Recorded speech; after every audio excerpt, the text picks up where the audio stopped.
So Phil, tell us what you know about this Sheep Creek Mine project. What's going on?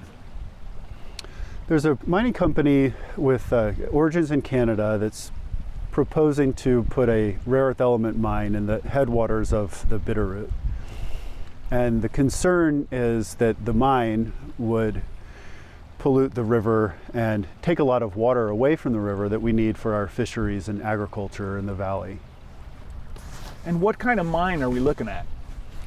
The kind of mining it's a hard rock mine, which means that the elements that would be extracted are in rocks and typically the hard rock mines, and in this case the elements neodymium and praseodymium are referred to as rare earth elements. So extracting the rare earth elements in most all big rare earth element mines are open pit mines. And open pit mines are surface mines. A lot of us are familiar in the area with open pit mines from driving past Butte, Montana, and seeing like the Berkeley pit, yeah, and the Continental pit. So there's a lot of disturbance just from building a pit mine. And the elements that are found in this place are also found along with some worrying other elements, arsenic and lead, and in this case thorium and uranium. And the thorium and uranium are radioactive elements. Now, I can imagine the company the company getting investment for this mining operation. They're probably going to put out a pamphlet that says that they'll be able to do it without damage. Is it hard to say beforehand how much damage such a mine will cause, or do we have, like, what's the track record for such mines in cases like this? Rare earth element mines are typically very damaging to their local environment, and all rare earth element mines have destroyed their local environments. This kind of mining requires a lot of water, and it also produces a lot of toxic waste. And so water contamination problems frequently occur with rare earth element mining, and the disposal of toxic and radioactive waste is another problem. And in Montana, since 1980, there's only been 12 hard rock mines permitted, and 11 out of those 12 mines have had unanticipated problems with contaminating water. So Montana's track record is it doesn't give anybody much encouragement or reason to think that this kind of mining can be done safely. The hard rock mining becomes more difficult and more dangerous in rugged terrain and where there's a lot of precipitation, in this case snow. So if you can imagine any sort of big surface disturbance where it's steep and it gets a lot of snow, anything that's exposed or spilled during the mining process is going to wash into our river. And this mine is near the headwaters of the West Fork of the Bitterroot, is it not? Yes. So if we're talking about rugged terrain and a lot of snow, this is the spot. Yeah, last year the area got about 25 feet of snow, and the accumulations, the snowpacks, about 7 feet deep. So you're talking about an area that's also very cold in the winter, and there's rare earth element processing requires miles and miles of pipes, and the pipes will have the processing chemicals in them. We don't know yet what processing will take place at the mine, but the concern is that things leak, pipes break, but they're more likely to leak and break when the temperature's 30 degrees below zero. Right. Now, I think just with what you've said, the listeners can kind of form their own opinion about whether such a mine would pollute our river. Now, what about getting the water? Do we have even enough water to use in this product, in this project?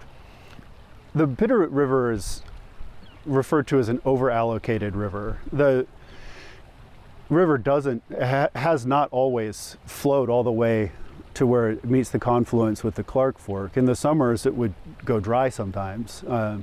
And that's because there's more irrigation rights to the water than there is water. The irrigators that have the right to run the river dry many times over, but they don't.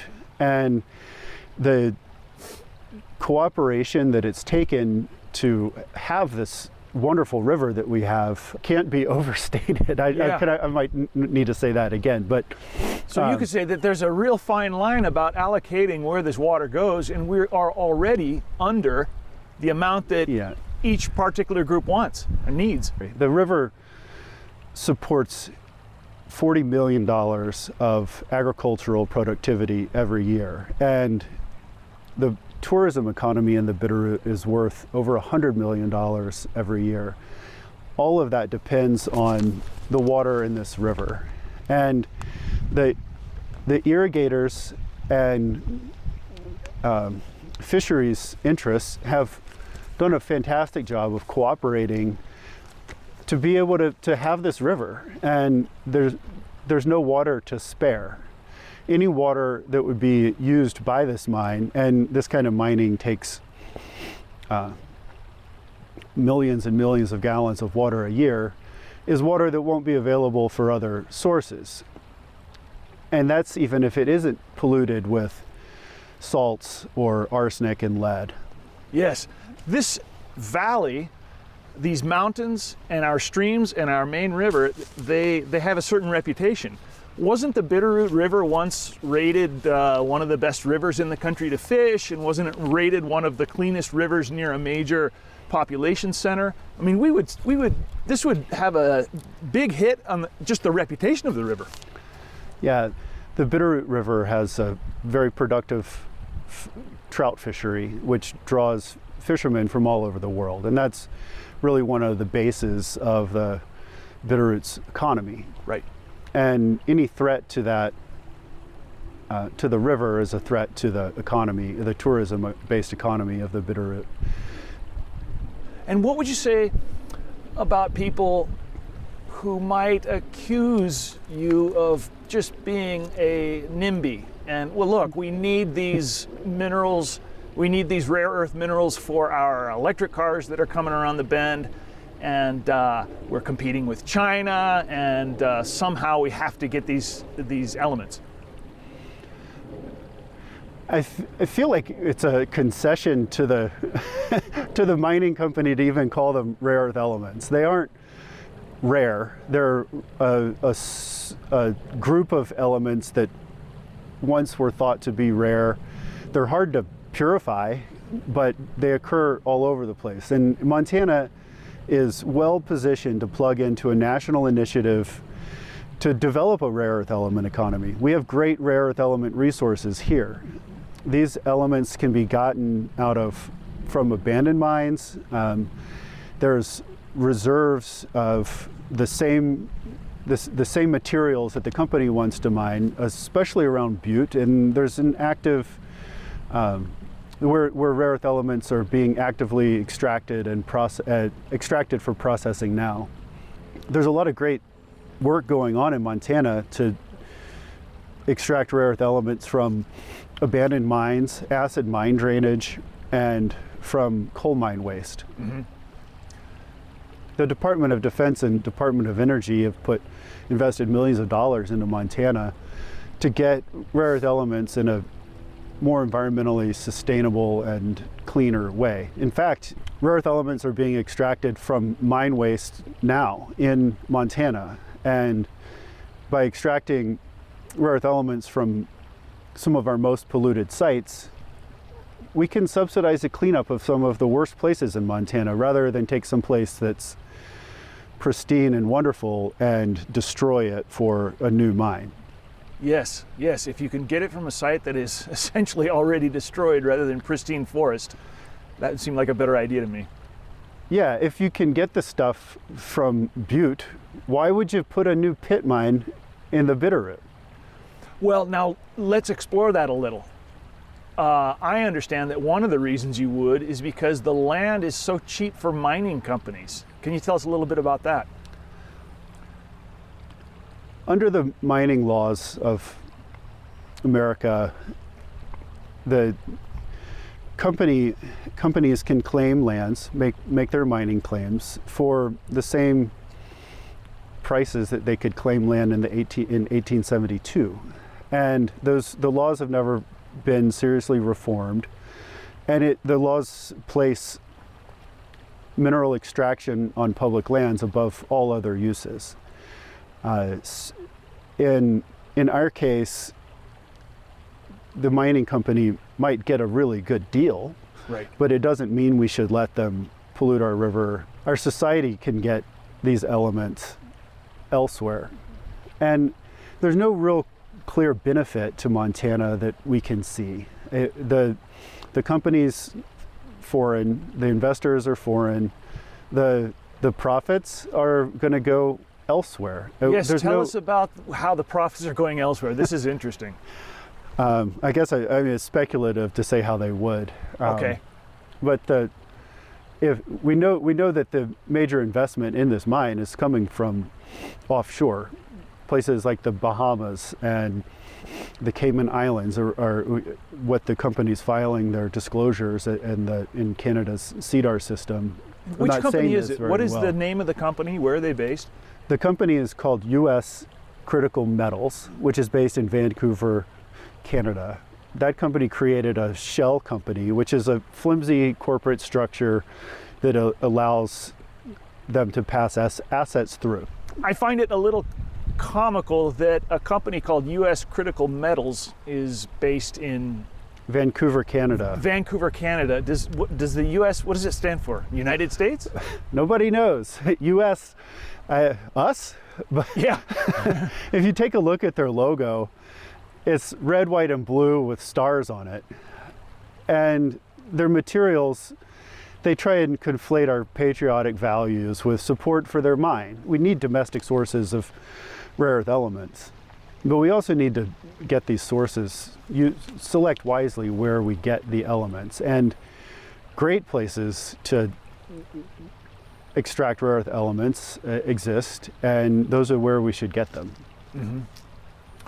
Great places exist, particularly in abandoned mines and the toxic water that's seeping out of abandoned coal mines and abandoned mines around Montana contain the rare earth elements that we need for our national security and transition to a green economy. Well, then, to kind of sum up, it looks like if you're from the valley, or you are someone that comes here to enjoy the valley, on balance, it doesn't look like a good idea because from an economic point, there's no way we could produce enough jobs with this mine to make up for the damage in the economic and agricultural sector. But we could also say at the same time, it doesn't mean we're not going to be mining rare earths because they're in other places. Yeah, we have too much to lose here to risk losing our river. Yep. And we have to protect this river because it is the lifeblood of our valley. It's our, not just our recreation, it's also the source of our economy. It supports our economy, and we don't have a drop of water to spare for a foreign mine. USCM has not broken any laws, and they have every right to mine in the area that they've claimed. But they don't have a right to pollute our environment. Montanans have a right to clean air and clean water, and those rights are protected in our Constitution. The law will be on our side, and there's various instruments that can help us as long as there's the political will and the will of the local people to make it happen, to make this mine go away. Like we need to fight together, and it needs to be a united effort. If the mining company, and you can see they already start to try to pit right versus left and make this into a political issue. And our clean water isn't a political issue. It's a fundamental need, and it's the underpinning of the economy of our valley. Yes, and I think it's one of the beautiful things about this this fight, that there's no reason to wonder about what your political nemesis is thinking, because we're all on board on this. I agree. Well, Phil, what should people do who want to get involved? Good place to start would be the website of the Bitterroot Clean Water Alliance. Mm-hmm. And you can sign up for the mailing list there and get updates on what's happening. We're expecting within the next year for the company to file for a plan of operations for exploratory drilling. Mm-hmm. And that will trigger a public comment. Mm-hmm. And we really need many people to comment on this and get involved to show that we do not want this mine, that the Bitterroot's united in opposition of the mine. And if you're not from the Bitterroot, even better. This river runs to the Clark Fork, it goes to Missoula, eventually flows to the ocean. It's an area the size of France below us. We need everyone downstream to help protect the clean water that we rely on. Yes, and given that we are so reliant on tourism here, there would be no element of, well, you're not from here, because precisely you're not from here, but you might think about coming here if the place is clean. Yeah, you might think about not coming here if the water is yellow and acidic and full of arsenic and lead. Yes, I might rethink my daily swims in summer in August.